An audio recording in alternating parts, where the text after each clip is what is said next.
નમસ્કાર, મની મેનેજરના આ very special એપિસોડમાં હું પ્રીતિ દલાલ આપનું સ્વાગત કરું છું. હવે તમે પૂછશો શું કામ સ્પેશિયલ? તો CNBC બજારે સફળતાપૂર્વક 9 વર્ષ પૂરા કર્યા છે. સાથે જ મની મેનેજરે પણ 9 વર્ષ સફળતાપૂર્વક પૂર્ણ કર્યા છે. આ 9 વર્ષમાં અમે સતત નાણાકીય આયોજન બાબતે જાગૃતતા લાવવાનો, તમારું વેલ્થ ક્રિએશન કરવાનો પ્રયાસ કર્યો છે અને દર્શકોએ પણ અમારા આ પ્રયાસને આવકાર્યો છે. તો શોની શરૂઆત કરું તે પહેલાં આપ સૌ દર્શકોનો સતત અમારી સાથે બની રહેવા માટે આભાર અને સાથે જ મોટો આભાર અમારી સાથે તમારું માર્ગદર્શન કરવા માટે જોડાયેલા તમામ નિષ્ણાંતોનો પણ. તો આજે પણ આપણે વેલ્થ ક્રિએશનની જ વાત કરીશું અને આજે આપણી સાથે આ સ્પેશિયલ શોમાં સ્પેશિયલ મહેમાન પણ જોડાયા છે. ટ્રાન્સેટ કેપિટલના ડિરેક્ટર ઇન્વેસ્ટમેન્ટ કાર્તિક ઝવેરી. કાર્તિકજી, તમે પણ અમારી સાથે સતત 9 વર્ષથી જોડાયેલા છો. ખૂબ સહકાર અને માર્ગદર્શન તમે પણ અમને આપ્યું છે, અમારા દર્શકોને પણ આપ્યું છે. તો કઈ રીતે તમે આ 9 વર્ષ તમે જોયા છે? એક ઈચ્છા એવી છે કે 9 વર્ષમાં આપણે જેટલી પણ વાતો કરેલી અને આપણે ઓબ્વિયસલી સ્ટોક માર્કેટની અને ઇન્વેસ્ટમેન્ટની વાતો કરેલી અને 9-10 વર્ષમાં કેટલી કંપનીઝ 8 ગણી 10 ગણી થઈ ગઈ છે એની વેલ્યુઝ, મ્યુચ્યુઅલ ફંડ 4 ગણા 6 ગણા થઈ ગયા છે. એટલે ઈચ્છા બસ એ જ છે કે તમારા પણ પોર્ટફોલિયોમાં તમને ફાયદો થયો હોય અને તમારી પણ જે પૂંજી છે કે ભંડોળ છે તમે સારું એવું ભેગું કર્યું હોય અને તમારી જિંદગીના જેટલા બધા ફાઇનાન્શિયલ ગોલ્સ છે એ પણ સરસ રીતે તમે એન્જોય કર્યા હોય ને સરસ રીતે પૂરા થયા હોય. તો આઈ જસ્ટ હોપ કે તમારી સાથે પણ એટલું જ થયું છે જે અમારી સાથે પણ થયું છે. એબ્સોલ્યુટલી થયું જ હશે, કારણ કે આપણા દર્શકો છે તો થવું જ જોઈએ અને થયું જ હશે. અને જે રીતે આપણને રિસ્પોન્સ મળી રહ્યો છે કાર્તિકભાઈ, એ આપણને વધારે પેપઅપ કરે છે કે આપણે વધારે સારું કામ કરીએ, વધારે આપણે હેલ્પ કરીએ અને વિચ વી ઓલવેઝ ટ્રાય. પણ હવે જે 9 વર્ષ થયા છે તો એની એક સ્પેશિયલ ટ્રીટ તો આપણે આપવી જ પડશે દર્શકોને. તો આપણે એવા નવા 9 માર્ગ બતાવીશું કે જે તમને એમની આગલી 9 થી 10 વર્ષની જર્ની એકદમ સવારી શકે. તો કાર્તિકભાઈ, ટાઈમ્સ આર ચેન્જિંગ નાઉ અને જે આપણે 9 વર્ષ પહેલાં શરૂઆત કરી હતી અને અત્યારે જોઈએ અને આવતા 9 વર્ષ પછી આપણને ખબર નથી આપણે હઈશું કે નહીં, પણ આ પ્લેટફોર્મ પર હઈશું કે નહીં, કઈ રીતના આપણે મેગ્નિફિસન્ટ ચેન્જીસ જોઈશું. 9 વર્ષ સરકારને બી થઈ રહ્યા છે ને એ એક જે આપણે જે ચેન્જીસ જોઈ રહ્યા છે એને ઘણો બધો પુશ આપ્યો છે. પણ કયા એવા હવે પ્રોમિસિંગ તમે 9 એવા ફેક્ટર્સ જોઈ રહ્યા છો જે ઇન્વેસ્ટમેન્ટના પોર્ટફોલિયોને આપણા એક ચેન્જીસ આપી શકે? ફર્સ્ટ એવું ફેક્ટર તમે કયું ગણાવી રહ્યા છો ત્યારે? આપણે એની વાત કરશું, પણ મારે એક નાનકડી વસ્તુ તમારી સાથે પણ શેર કરવી હતી, આપણા દર્શકો સાથે પણ શેર કરવી હતી. 10 વર્ષ તો બહુ જ અફલાતુન રહ્યા છે, રાઈટ? આગળના કદાચ 5 થી 7 વર્ષ એનાથી બેટર થવાના છે. કારણ કે ગવર્મેન્ટ આજે 3 ટ્રિલિયનથી 5 ટ્રિલિયનની વાત કરે છે, જે પહેલાં જ્યારે આ ગવર્મેન્ટ આજ સરકાર જ્યારે શરૂઆત કરેલી ત્યારે એ બધી કંઈ વાતચીત નહોતી. તો હવે આટલી મોટી વાત થાય છે તો આમાં આપણે ઘણું બધું પાર્ટિસિપેશન કરી શકશું અને આપણી વેલ્થ આપણે ઘણી બધી બનાવી શકશું. સો સૌથી પહેલી વસ્તુ આપણે ઓલવેઝ એમ વિચાર કરતા હોઈએ છીએ કે ટેક્સ બેનિફિટ લઈ લઈએ, રાઈટ? એટલે એ આપણું છે ને ઘરમાં પહેલાં ટેક્સમાં જે આપણું બચતું એ પતાવી લઈએ. તો આજના જમાનામાં હવે એક જ છેલ્લું બાકી રહ્યું છે ટેક્સ ફ્રી ઇક્વિટી વાળું ઓપ્શન. બાકી તો બધા રસ્તા બંધ થઈ ગયા, રાઈટ? હજી તમને ડિડક્શન મળે છે ATCમાં ઓલા 1.5 લાખનું તમે કોન્ટ્રીબ્યુટ કરો, પણ એ તો નાની વસ્તુ છે. એટલે એમાં તો તમારા બચીને કેટલા 30% મેક્સિમમ ટેક્સ બચે જો તમે 30% બ્રેકેટમાં હશો તો. પણ એનો જે 10 વર્ષે 15 વર્ષે 20 વર્ષે એનું જે ભંડોળ ભેગું થવાનું હતું એની પર જે કેપિટલ ગેઇન ટેક્સ ફ્રી હતું એ હવે નથી રહ્યું. તો તમારી પાસે યુલિપ એક જ માત્ર એવો રસ્તો રહ્યો છે કે જે ઇન્સ્યોરન્સ કંપની તમને આપે છે. ઘણી બધી કંપનીઝ ઘણા બધા પ્રોડક્ટ્સ લાવીને તમારી સામે મૂક્યા છે. કોસ્ટ છે એમાં પણ બહુ જ નાનું કોસ્ટ છે, કંઈ બહુ મોટું ખાસ એટલી બધી કોસ્ટ નથી કે તમારું રિટર્ન અહીંયા ત્યાં હેરફેર થઈ જાય. પણ 2.5 લાખ રૂપિયા સુધી તમને ઇન્વેસ્ટ કરવાની છૂટ આપી છે ગવર્મેન્ટે. એટલે દર વર્ષે તમે 2.5 લાખ રૂપિયા તમારે પ્રીમિયમ ભરવું પડશે. પણ આ ફેસિલિટી લાઈફમાં એક જ વાર છે. એટલે એકવાર તમારા પેન નંબર ઉપર તમે જો આ વર્ષમાં એ ચાલુ કરો તો પછી નેક્સ્ટ યર તમે નવી પોલિસી લેશો એ નહીં અલાઉડ થાય, પણ આ જૂની પોલિસીને તમારે પ્રીમિયમ ભરતા રહેવું પડશે. એટલે એક જ તમારી પાસે ઓપ્શન છે, તમે 20,000 મહિને કરો કે તમે 2.5 લાખનું એક સિંગલ પ્રીમિયમ આપી દો અને પછી એવરી યર તમે 2.5 લાખ રૂપિયાનું ઇન્વેસ્ટમેન્ટ કરી શકો છો.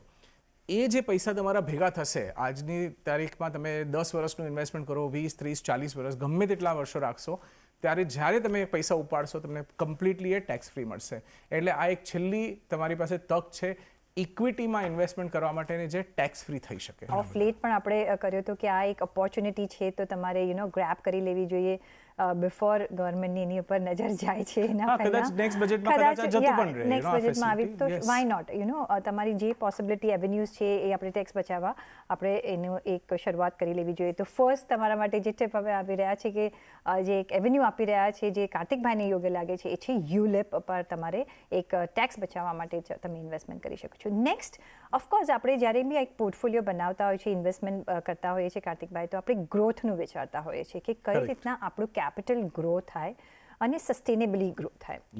હવે જે સિનારીઓ હતો આપણે of course large cap was the focus. અત્યારની સિચ્યુએશન જોતા હવે સ્મોલ અને મિડ કેપમાં પણ આપણે બ્રોડર માર્કેટ્સમાં એક રેલી જોઈ રહ્યા છે બિકોઝ એ લોકોએ પરફોર્મ નથી કર્યું પાછલા વર્ષોમાં. ગ્રોથ અને એ પણ સ્મોલ કેપ ફંડ્સ કઈ રીતે તમે જોઈ રહ્યા છો? સો મને એવું લાગે છે કે સ્મોલ કેપ ફંડ બધાના પોર્ટફોલિયોમાં હોવા જ જોઈએ. સી નોર્મલી લોકો પહેલી વાર મ્યુચ્યુઅલ ફંડમાં આવતા હોય છે તો શું કરતા હોય છે કે ફ્લેક્સી કેપ લેતા હોય છે કે પછી લાર્જ કેપ લેતા હોય છે કે એનો સેફ રહે. અને એડવાઇસ પણ એક આપવામાં આવે છે કે તમે પહેલી વાર આવો છો માર્કેટમાં તો તમે ક્યાંક એવામાં જાઓ કે જ્યાં ઉછાળ ઓછો હોય અને સામે જે પડવાનું હોય માર્કેટમાં જ્યારે મંદી આવે ત્યારે તમારો પોર્ટફોલિયો પણ ઓછો પડે. એટલે નોર્મલી લાર્જ કેપની સલાહ આપતા હોઈએ છીએ.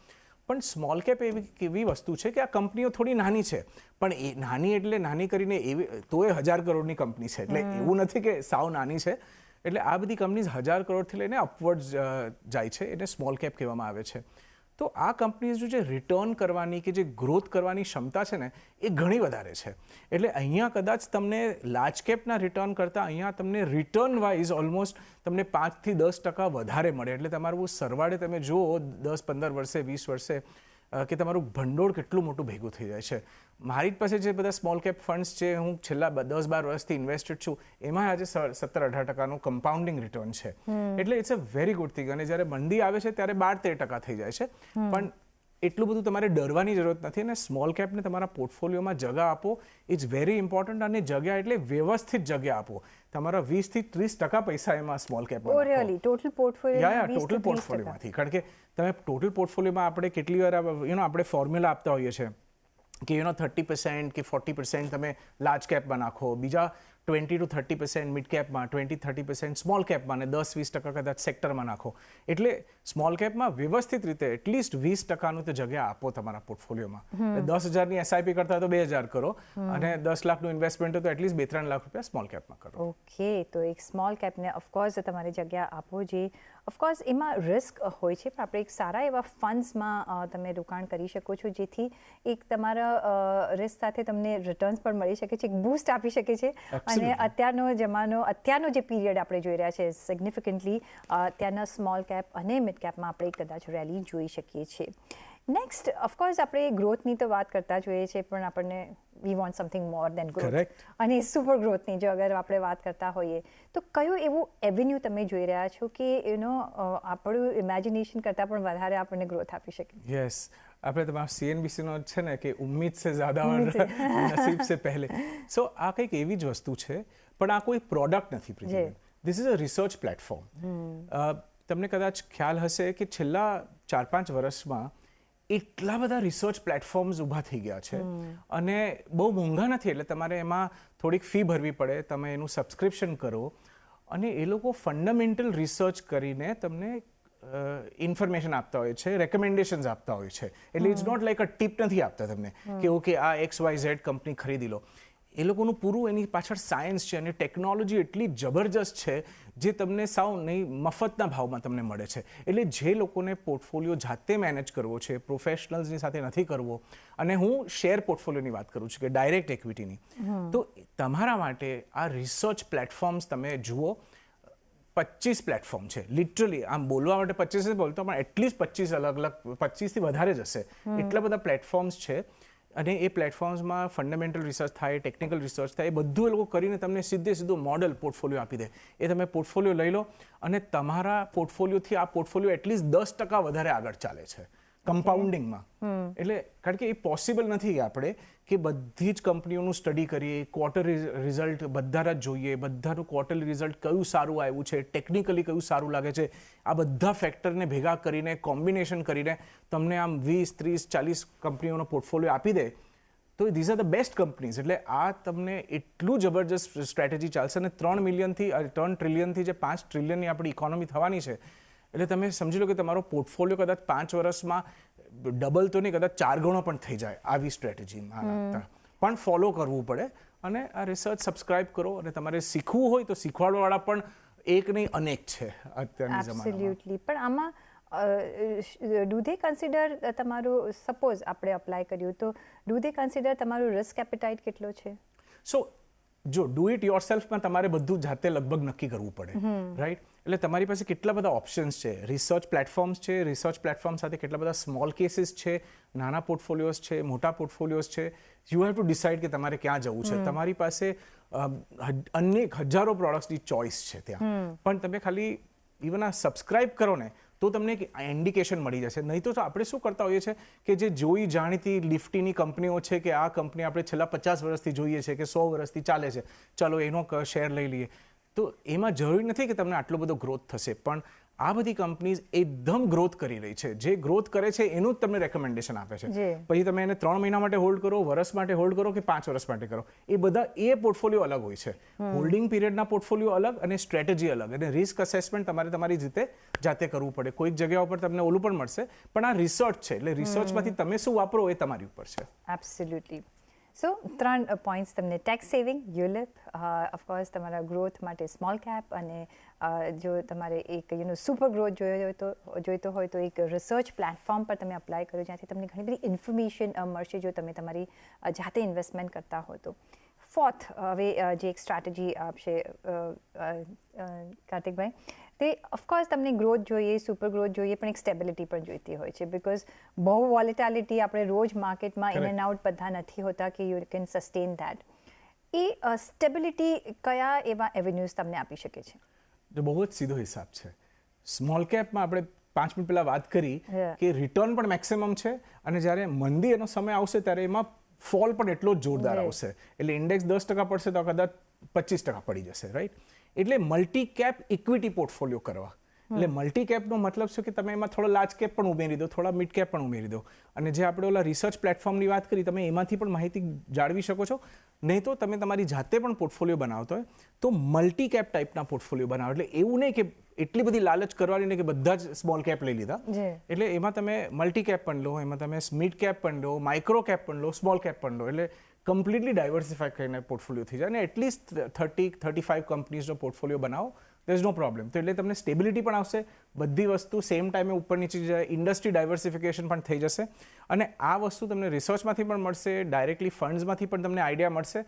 પણ બેટર ગ્રોથ આપણે જોતો હોય તો નેચરલી તમારે શેર્સમાં ઇન્વેસ્ટ કરવું કદાચ 2 પૈસાનું વધારે પ્રોફિટેબલ થઈ જાય. કારણ કે મ્યુચ્યુઅલ ફંડવાળા જે છે તે એ એગ્રીગેટ પરચેઝિસ કરે છે, અને એ લોકોના પરચેઝ એ લોકો કદાચ 4 વર્ષ 5 વર્ષ સુધી પણ વેચશે નહીં, પણ તમારે કદાચ એક્ઝિટ કરવું હોય 1 વર્ષમાં, તમને તમારું રિટર્ન મળી જાય અને તમને ઇન્ડિકેશન મળી જાય કે આમાં ગ્રોથ આવી ગયો, એટલે પછી તમે એક્ઝિટ પણ કરી શકો છો. તમે એક ડાયરેક્ટ એટલે તમે ડાયરેક્ટ ઇક્વિટીનો મલ્ટી કેપ પોર્ટફોલિયો બનાવી શકો છો, સપોર્ટેડ બાય પ્લેટફોર્મ્સ. ઓકે, તો ડાયરેક્ટ ઇન્વેસ્ટમેન્ટ તમે કરી શકો છો, મલ્ટી કેપ એક ચોઇસ કરી શકો છો, supported of course by research platforms.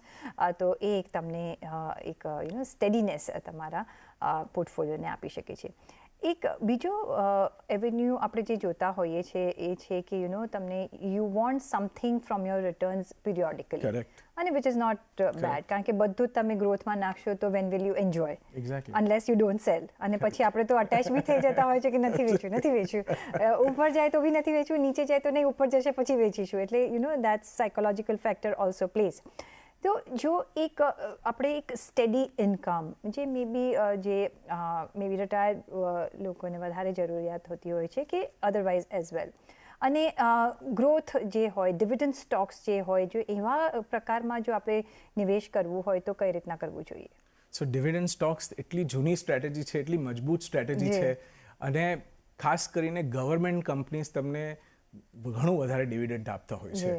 આજે જ હું સવારે જોતો હતો કે ક્યાંક મને એક કંપનીમાંથી એક ડિવિડન્ડ આવેલું, પછી મેં કીધું મારે ઇન્વેસ્ટમેન્ટ કેટલા કરેલા મેં એકચ્યુઅલી, અને રિટર્ન જોયું તો લગભગ 5.5-6% રિટર્ન હતું. એટલે તમને 6 થી 10% રિટર્ન કેટલી આ કંપનીઓ તમને સરસ રીતે આપી દે છે, અને કદાચ જેટલા લોકો શેર બજારમાં છે એ લોકોની પાસે 2-4 કંપનીઝ તો એ લોકોની ફેવરેટ છે જે છેલ્લા 50 વર્ષથી આપણી પાસે છે. વેદાંતા, ટુ નેમ વન, જે હમણાં બધા જ આપણું આઈટીસી આપણી ફેવરેટ છે, બધાની લોકોની પાસે હોય છે, કારણ કે એમાં એટલું બધું તમને સરસ ડિવિડન્ડ મળે એટલે આપણે ઈચ્છા જ ન થાય વેચવાની.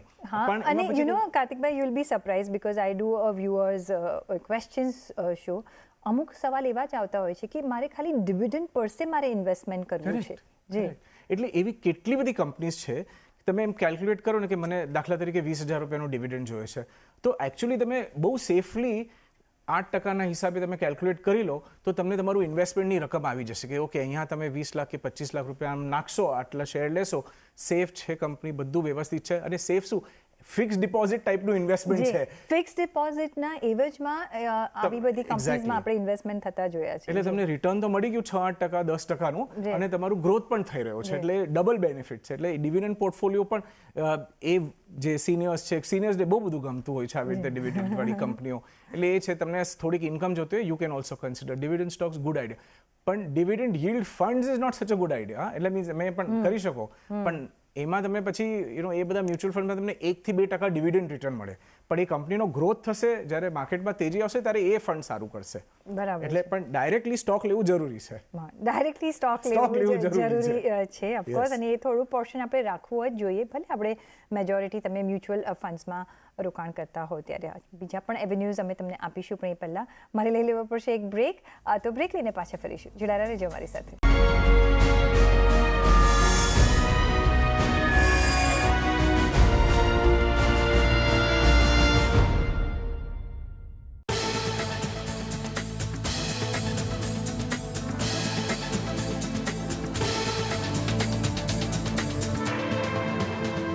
બ્રેક પછી આપનું સ્વાગત છે. અને જેમ તમે જાણો છો, CNBC બજાર અને મની મેનેજર બંને 9 વર્ષની ઉજવણી કરી રહ્યું છે, અને અમે હવે તમને 9 એવી એરિયાઝ આપી રહ્યા છે, સ્ટ્રેટેજીઝ આપી રહ્યા છે, એવેન્યુઝ આપી રહ્યા છે કે જેમ તમે નિવેશ કરો અને તમારું કેપિટલ હજી પણ ગ્રો કરી શકો.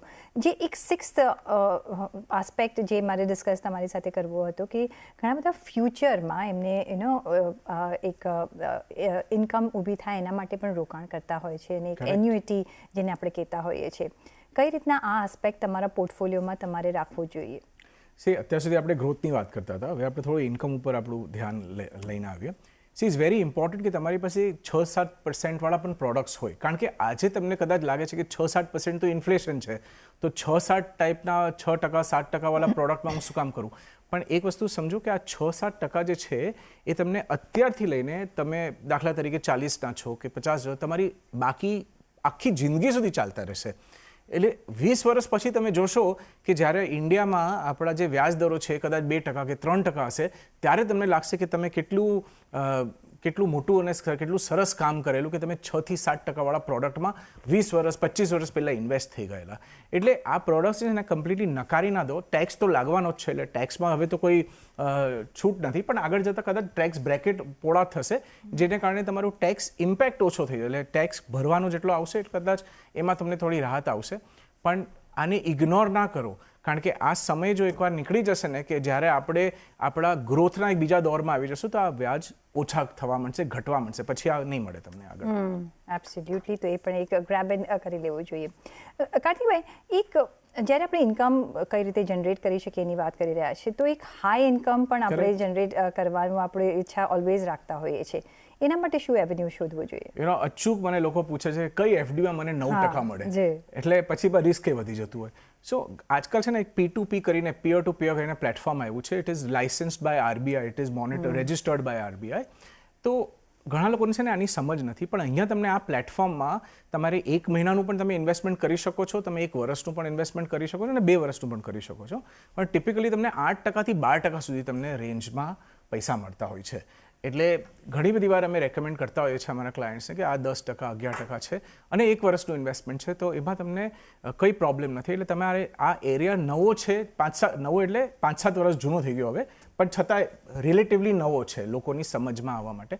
પણ આને જરૂરથી એક્સપ્લોર કરો, કારણ કે આમાં તમારો સવાલનો જવાબ છે કે મને કઈ જગ્યા ઉપર આ ડિપોઝિટની ટાઈપનું ઇન્વેસ્ટમેન્ટ કરતાં હાઈ રિટર્ન મળે. અને આ બધી ઓનલાઈન બેંક્સ છે કે NBFCs છે, પણ it is like an online platform. પણ અત્યારે શું એક કરેક્ટ ટાઈમ છે બીકોઝ હમણાં ઘણી બધી સારી બેંક્સ 8 થી 9% આપણને ઓફર કરી રહી છે for the longer tenure of FD because rates are higher. પણ જ્યારે એક વખત રેટ્સ પડવા માંડે પછી જ આ સિમિલર રેટ્સ ના મળે. આમાં એકચ્યુઅલી એક વર્ષનો નોર્મલ કોન્ટ્રાક્ટ હોય છે એટલે આમાં આપણે બહુ લાંબા ગાળા સુધી લોક નથી રહેતા અને આમાં એક લિમિટ પણ છે 50 લાખની કે એનાથી વધારે ન થાય. એટલે આઈ એમ નોટ સજેસ્ટિંગ કે બહુ બધા પૈસા નાખવા જોઈએ. પણ દાખલા તરીકે તમારી પાસે 25 લાખની ડિપોઝિટ હોય તો 15 લાખ બેંકમાં રાખો પણ 10 લાખ આમાં જરૂરથી નાખો કે તમને એક વર્ષે તમને 11-12% તો રિટર્ન મળે તો મજા આવે. સો એવરેજ આઉટ થઈ જાય. Perfectly fine.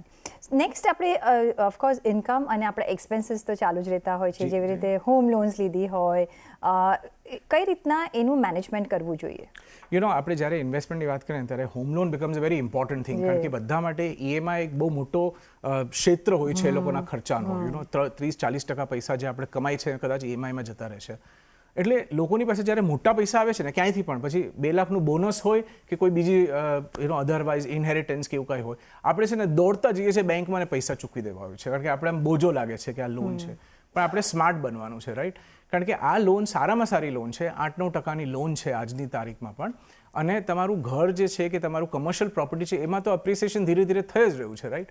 અને આપણે હવે એ પણ એસ્ટેબ્લિશ કરી દીધું છે આટલા વર્ષોથી કે તમે ઇક્વિટી મ્યુચ્યુઅલ ફંડમાં પણ કરો મોડરેટ રિસ્ક લો તો એ તમને 12-15%નું રિટર્ન મળે છે. તો તમારું 8% વ્યાજનો ખર્ચો છે 12% તમારી ઇન્કમ છે તો શું કામ આના પ્રોફિટમાંથી આના પ્રીપેમેન્ટ ના કરવું. એટલે બહુ ધાંધલમાં પ્રીપેમેન્ટ ના કરવું. ટૂંકમાં મેસેજ એ છે કારણ કે આ છેલ્લા 20 વર્ષથી હું આ એડવાઇસ આપું છું બધાને કે બહુ જલ્દી પ્રીપેમેન્ટ ના કરો. પ્રોફિટ વાપરો પણ ડાયરેક્ટલી પ્રીપેમેન્ટ ના કરો કારણ કે એક વન વે છે. એકવાર આપી દીધા પછી તમને પાછા નથી મળવાના એ પૈસા. તમે પ્રોફિટ વાપરવાની વાત કરી. હવે આપણે જે 8 પોઈન્ટ્સ આપણે ડિસ્કસ કર્યા કઈ રીતે તમે ટેક્સ બચાવો કઈ રીતે તમે ઇન્વેસ્ટમેન્ટ કરો કઈ રીતે તમે ગ્રોથમાં નાખો કઈ રીતે તમારે તમને જો પૈસા વાપરવા હોય તો કઈ રીતે તમે રેગ્યુલરલી એ કરી શકો. ફ્યુચરની વાત કરી લીધી હોમ લોનની વાત કરી લીધી. મારું જે આસ્પેક્ટ છે કે અત્યારના જે આપણે સ્પેન્ડિંગ કરતા હોય કઈ રીતના એન્જોય કરવું જોઈએ because what are we living for you should of course તમારું એક સેફટી તો નેટ રાખવાની જ હોય પણ અત્યારના એન્જોયમેન્ટ માટે તમારા એક્સપેન્સીસ માટે કઈ રીતના એક આપણે સુવિધા રાખવી જોઈએ. અને પ્રીતિબેન એ બધું ફ્રી થઈ જાય તો કેવી મજા આવે. એકદમ મજા આવી જાય. એટલે તમારી પાસે એક નહીં કદાચ 3 ક્રેડિટ કાર્ડ હોવા જોઈએ અકોર્ડિંગ ટુ ઓકે. હું પોતે 5 થી 6 વાપરું છું અલગ અલગ એટલે અલગ કંપની માટે અલગ આઇટમ માટે પણ તમારા જેટલા પણ બિલ છે ને એ તમે ક્રેડિટ કાર્ડથી ભરવાનું ચાલુ કરો. દાખલા તરીકે તમારું ઇલેક્ટ્રિસિટી બિલ છે કે તમે આજે ઇન્ટરનેટના પૈસા આપણે બધા જ લોકો ઇન્ટરનેટ આપતા હોય છે બધા લોકો આપણે ફોન વાપરતા હોય છે આ બધી ઓર્ડિનરી વસ્તુ પણ તમે ક્રેડિટ કાર્ડ ઉપર પેમેન્ટ કરો. પણ એક વસ્તુ ધ્યાન રાખો એક દિવસ પણ ચૂકવું ન જોઈએ. તમને લેટ પેમેન્ટ ના થવું જોઈએ નહીં તો બહુ જોરદાર વ્યાજ લાગે. ફેસિલિટી બહુ મજબૂત છે અને એનાથી બધા જ ખર્ચા કરો. ઓકે તમારે જ્યાં જે ખર્ચો કરવો એ ક્રેડિટ કાર્ડ ઉપર કરો. નંબર 1 એનાથી તમને ઘણા બધા પોઈન્ટ્સ મળે. પછી વર્ષમાં એકવાર દિવાળી પર બધા કાર્ડના પોઈન્ટ ભેગા કરો તો એવરી યર પ્રીતિબેન અમે એટલીસ્ટ 30-40-50,000 60,000 રૂપિયાનું પોઈન્ટ્સ બધા ભેગા થઈ જાય છે. પછી એનું શોપિંગ થાય એટલે એ બધું મફતમાં આવે એટલે છોકરાઓને મજા આવે બધાને મજા પડી જાય. કદાચ કોકવાર એમાંથી હોલિડે આવી જાય ફ્લાઇટ્સ નીકળી આવે કોકવાર તમારી આખી ટૂર ફ્રી થઈ જાય એમાંથી.